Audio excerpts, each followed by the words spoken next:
Exercise 1.3 के question number 3 की भी हम बात करने लगे हैं। इसमें हमें वो एक रेक्टेंगल देता है जिसकी लेंथ 2 प्लस अंडर रूट 18 है और इसकी विड्थ ये है 5 माइनस 4 अंडर रूट 2 मीटर। और वो कहता है इस रेक्टेंगल में आपने इसको सोल्व करके इसका एरिया निकालना है। अच्छा, रेक्टेंगल के केस में ये होता है कि टू साइड्स उसकी लेंथ होती हैं और जो बाकी दो हैं वो इसकी विड्थ होती हैं। यहाँ पे मैं लेंथ ऑफ रेक्टेंगल दी गई है 2 प्लस अंडर रूट 18 मीटर और विड्थ ऑफ रेक्टेंगल ये हमें प्रोवाइड की गई है 5 minus 4 under root 2 metres. Area आपने इसका कैलकुलेट करना है रेक्टेंगल का। एरिया का फार्मूला है लेंथ मल्टीप्लाई बाय विड्थ। इससे आपका एरिया निकलता है रेक्टेंगल का। लेंथ इसकी आ जाएगी 2 plus under root 18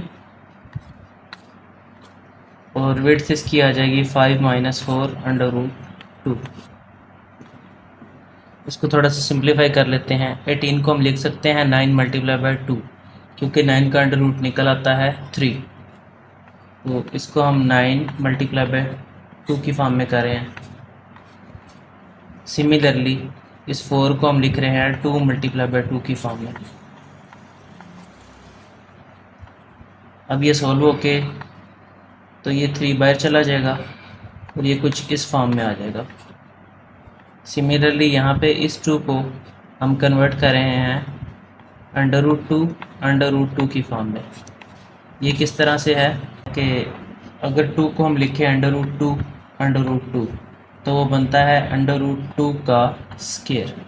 square root से कट गया, आंसर वही सेम 2 आ गया। तो हम 2 को लिख सकते हैं 2 दफ़ा अंडर रूट 2। अगर आप इसे सॉल्व करें तो आंसर वही आता है अंडर रूट 2। ये हमने क्यों किया है? ये हम असल में इस तरह से ऊपर नीचे इसकी कटिंग करके ये अंडर रूट 2 जो नीचे है उसको हम ख़त्म करना चाहते थे, तो इसलिए ये हमने कन्वर्जन यहाँ की है।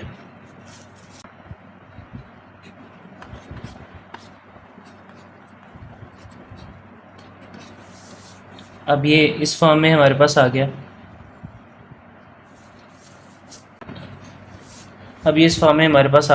अब हम इसे सोल्व कर लेते हैं। सबसे पहले 2 5 के साथ मल्टीप्लाई होगा, ये हमें देगा 10। 2 फिर नेक्स्ट इसके साथ मल्टीप्लाई होगा, 2 2 ज़ार 4 अंडर रूट 2। अब हम अपने 2 को इसके साथ भी मल्टीप्लाई कर चुके हैं और नेक्स्ट हम इसके साथ भी मल्टीप्लाई कर चुके हैं। अब नेक्स्ट इसकी हमारी बारी आ गई 3 अंडर रूट 2 की। सबसे पहले हम इसे इसके साथ मल्टीप्लाई करेंगे तो 3 अंडर रूट 2 5 के साथ होगा, तो 5 3 ज़ार 15 अंडर रूट 2। नेक्स्ट अगेन हम 3 अंडर रूट 2 को इसके साथ मल्टीप्लाई करेंगे आखिरी वाले के साथ, 3 2 ज़ार 6 अंडर रूट 2 अंडर रूट 4 2 2 ज़ार 4। अंडर रूट की नीचे वाली रकम अंडर रूट की नीचे वाली से होगी और अंडर रूट के बाहर वाली रकम अंडर रूट के बाहर वाली रकम से मल्टीप्लाई होगी। सबसे पहले हमने फर्स्ट वाले को इससे किया फर्स्ट वाले से, फिर इस फर्स्ट वाले को नेक्स्ट वाले से किया, फिर यहाँ पे इस सेकंड वाले को फर्स्ट वाले से किया, फिर सेकंड वाले को सेकंड वाले से किया और ये हमारे नीचे आंसर आ गए। 10 प्लस 15 अंडर रूट 2 में से 4 अंडर रूट 2 जाएंगे तो ये बचेंगे प्लस के 11 अंडर रूट 2। 15 में से 4 गए तो पीछे 11 रह गए। साइन आपका बड़ी रकम का आएगा -6 अंडर रूट 4 का। अगर आप आंसर निकालें तो स्क्वायर रूट 4 निकलता है 2, तो ये कुछ इस फॉर्म में आ जाएगा। 6 2 ज़ार 12, माइनस के 12 में से जब प्लस के 10 जाएंगे तो ये बचेंगे -2 प्लस 11 अंडर रूट 2। ये उस रेक्टेंगल का आपका एरिया निकल आया है। और क्वेश्चन में वो आपको कहता था ये आएगा a plus B under root 2 की फॉर्म में।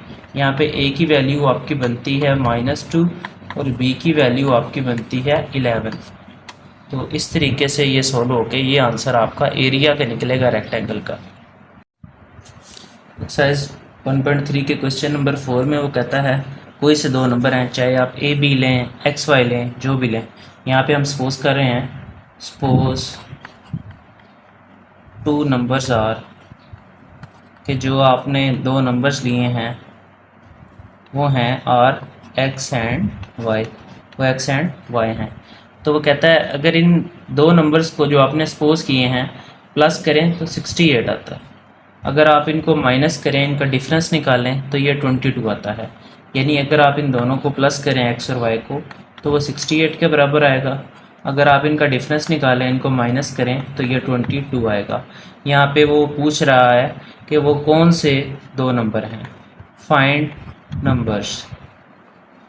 तो इन दो नंबर्स का आपने बताना है कि वो कौन से दो नंबर्स हैं, एक्स और वाई की क्या वैल्यूज़ होंगी कि जिनको प्लस करें तो 68 आए, उनको माइनस करें तो 22 आए। हम इन दोनों इक्वेशंस को ऐड कर देते हैं। इन इक्वेशंस को ऐड करने से क्या होगा, प्लस वाई माइनस वाई से कैंसल आउट हो जाएगा। मैं यहाँ पे लिख रहा हूँ एडिंग अबाउट इक्वेशंस। इन दो इक्वेशंस को हम ऐड कर रहे हैं, बेशक आप इसको 1 कह दें, इसको 2 कह दें, यहाँ पे आप लिख दें एडिंग अबव इक्वेशंस 1 एंड 2। तो प्लस वाई माइनस वाई से कैंसिल हो जाएगा, एक्स और एक्स आपका 2x आ जाएगा। 68 और 22 को आप प्लस करेंगे, 68 और 2 70, उसमें 20 और डाल लें तो ये 90 बनेगा।